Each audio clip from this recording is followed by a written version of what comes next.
I'm really touched and pleased to have helped get this book out. With all of Michael's endless emails and details. But I'll tell you why. It's not just about getting a book out. We know he's a brilliant author. We know he's an eloquent voice. But we can't, as the Metropolitan, as the Institute, we can't lend our time, and I certainly can't lend my time to everything that you want to. But sometimes something comes across that is special. This is the 80th anniversary of the Munich conference. Arguably, this set the stage for the post-war era. And anniversaries are fun. People like to be comfortable. Ken said earlier at the table, they like their comfort zones. They like to commemorate and go away. 5 years ago, the Reverend Joseph Lowry, who was former president of the Southern Christian Leadership Conference, the 50th anniversary of MLK's assassination, said, "Today we commemorate, tomorrow we agitate." This book is an agitation. What the Metropolitan does is to agitate. The beauty of this book is not just that it's a thriller, which it is. It's not just the rich tapestry of history that Michael has painted. But it tears back the scab of comfortable feelings. It tears back the scab of hypocrisy that the world has lived with for 80 years. It brings forward the possibilities that courage can bring to this world. And it shows us how our current era of mediocrity, of appeasement, not that appeasement only, today's appeasement, makes us lesser as human beings.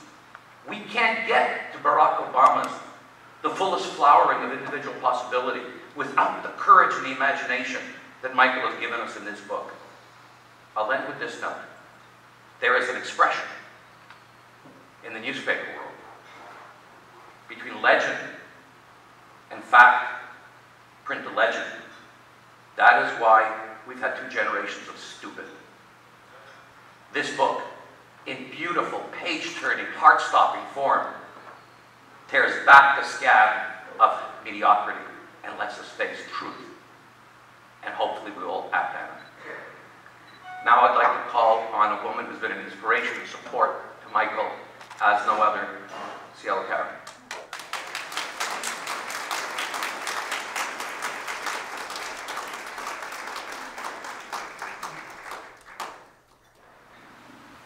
Thank you, Beryl. Friends, family, thank you all very much for coming. When Michael turned 65, he did not allow me to throw a party for him. Do you want to know what he said at the time? He said he does not like being the center of attention.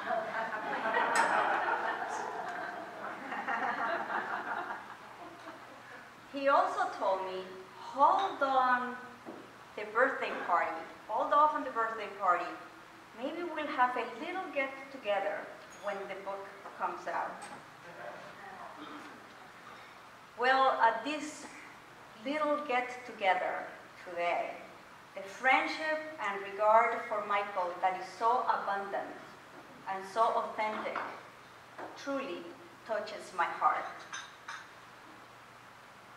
The last time I had the opportunity to introduce Michael at such an event was 17 years ago. Then, his book was about the Holocaust. And the book contributed thought-provoking ideas. Now he has written a book that is about principle, honor, leadership. And again, the book will make us think about the world and the condition that it's in through the power of ideas. If there is one quality that stands out for me in Churchill at Munich, is that nothing was more important for the hero, Winston Churchill, than principle and resolve. Once you finish reading, I am sure you will agree that it's a quality deeply shared by the author of the book. Now, without further ado, the author of Churchill at Munich, Michael Carin.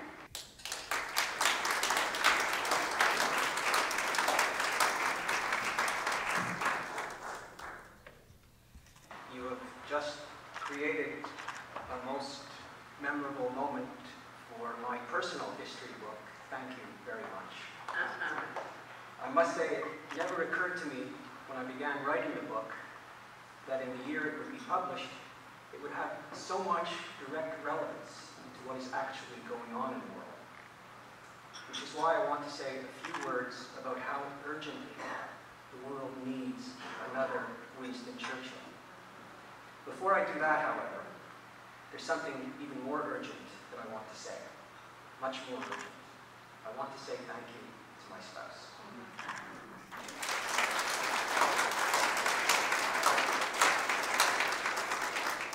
This event today represents only the second most important achievement of my life to take place in this building.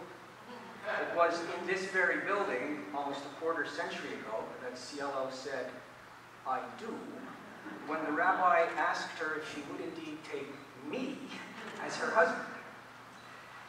My friends, she has since been enchantingly the co-author of my life.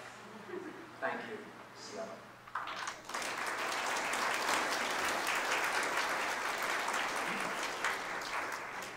The lady who brought Cielo and myself together happens to be here today. You may be sure that I have already thanked her a million times for that angelic act, but I will now make it 1,000,001. Thank you, Donna Yates Adelman.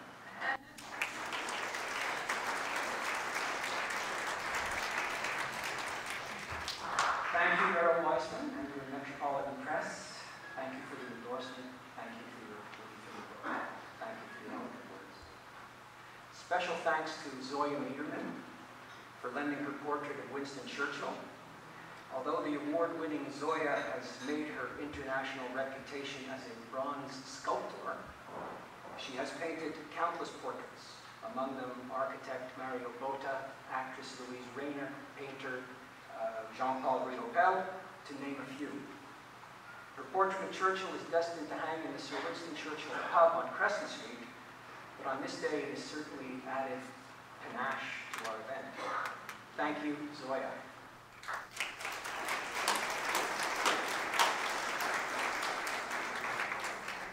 Another artist happens to be in the room with us today.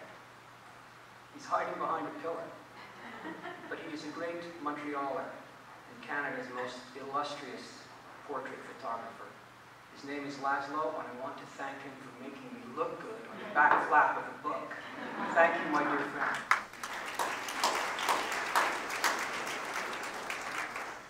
One more person to thank, a wonderful, eminent lady. A lady who had a very early influence on me. In 1963, Jackie Stevens was my grade 6 teacher, and she is here today.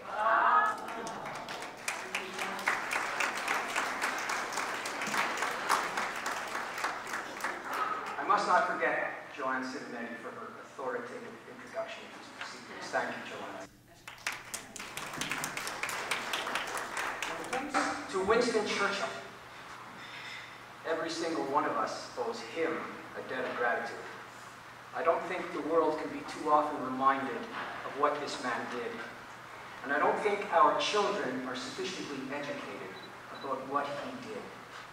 Some years ago, I was speaking with a recently graduated high school student. I was curious to learn what he knew and what he didn't know about the Second World War.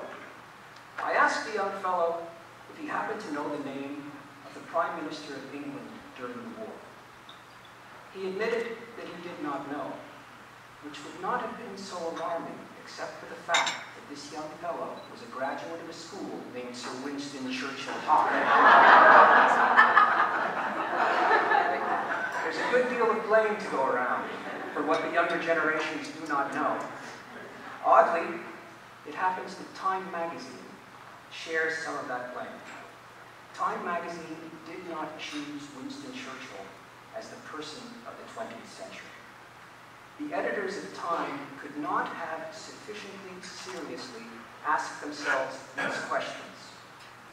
Who was it who played the vital role in the survival of democratic civilization in the 20th century? Who was it who kept the 20th century from falling into a new dark age. Who was it who saved all of Europe from decades of Nazi atrocity? The man who did all that was Winston Churchill. There should be courses given in every high school about what happened during the summer of 1940. Nazi Germany was the complete master of Europe. The swastika was flying in Paris. At that point, there was zero prospect that Hitler's victories could be overturned. His next step, his obvious next target, the British Isles.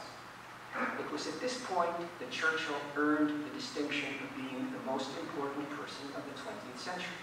His leadership was still fragile because it was barely weeks old. He'd become Prime Minister on May 10th, 1940. He was still widely detested within his own party. Only the English Channel stood between his weakened country and the mightiest military that the world had ever seen. Voices within his own cabinet, including that of his foreign minister, and powerful voices throughout Britain, called for peace talks with Germany. Consider the burden of decision on the man. The pressure was beyond imagining. On the one hand, his country was caught at the edge of a steep cliff. On the other hand, he could pull his country back from the precipice if only he agreed to negotiate. The continent was lost, but Britain could be saved. The pivotal moment had come. Thankfully for the future of Europe and for the world, Churchill knew the nature of the enemy better than anyone. He recognized the long-term stakes involved. He rejected all pressure. He refused to negotiate with the Nazi barbarian. Principled leadership. Principle upheld under the most dire of circumstances. Britain could not have won the war alone, but what Churchill did in the summer of 1940 was make sure that Western civilization would not lose the war. That was his indispensable contribution.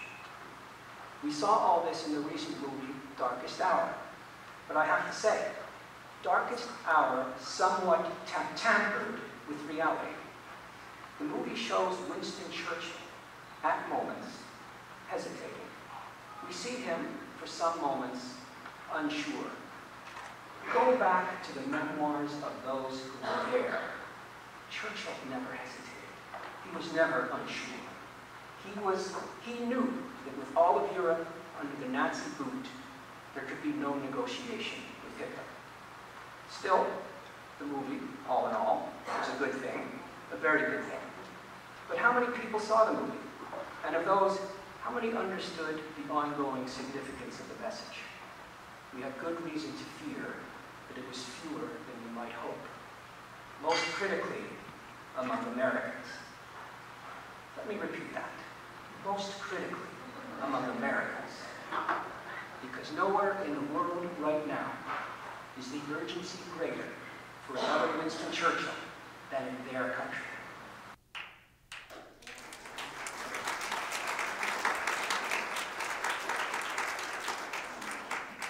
Think about what Churchill did in the House of Commons during the 1930s, then compare it to what is happening in the United States Congress today. Churchill was a member of the Conservative Party. His party was in power. Yet time after time, he stood up in the House of Commons and condemned the appeasement policies of his leaders. First, Prime Minister Baldwin, then Prime Minister Chamberlain. In America today, is there anything more conspicuously lacking, more maddeningly lacking, than a Republican rising to his feet in Congress to condemn in towering language, in moral terms, the pathetic chapter that is now staining the American story? It's a chapter of the story that should, and is, disturbing us just about every day. It infects almost every conversation we have. Think about what has happened. After a couple of centuries devoted to the norms of constitutional democracy, we find that we may have been too rash in assuming their invulnerability. The norms have not been broken, but they are bending.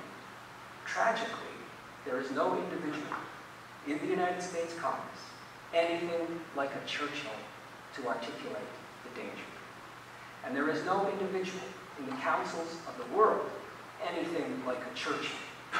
At a time when autocrats hold power in Russia, China, Turkey, Cuba, North Korea, Venezuela, the Philippines, in Poland and Hungary, fascism is making a comeback. Even in democracies like Italy, France, nationalist movements threaten those countries' traditional values. Only to repeat, the world desperately needs a Churchill, a man who equated despotism with savagery and never relented from saying so, a man who saw dictators as bloodthirsty political gangsters and never relented from opposing them. But enough said about 2018. The book is ultimately about a conference that took place in September of 1938, almost exactly 80 years ago. Ever since I started reading history and learned about the Munich conference, I wondered what might have happened at that meeting if the bulldog Churchill were representing Britain, rather than the poodle Chamberlain, who arrived with his infamous umbrella. Imagine the resolute Churchill arriving with a set of unnegotiable principles. History would have changed. Some 70 million lives might have thereby been saved. I leave it to you to judge the credibility of the alternate history, the flight of speculation that is outlined in the closing pages of Churchill at Munich. Having said that, it's not often that I disagree with my spouse, because it's extremely unwise to ever do so. But she happens to be mistaken about what is the true center of today's little get-together. It's not about me, it's about the book, because the book is now out of my hands and in yours. Thank you very much again for coming.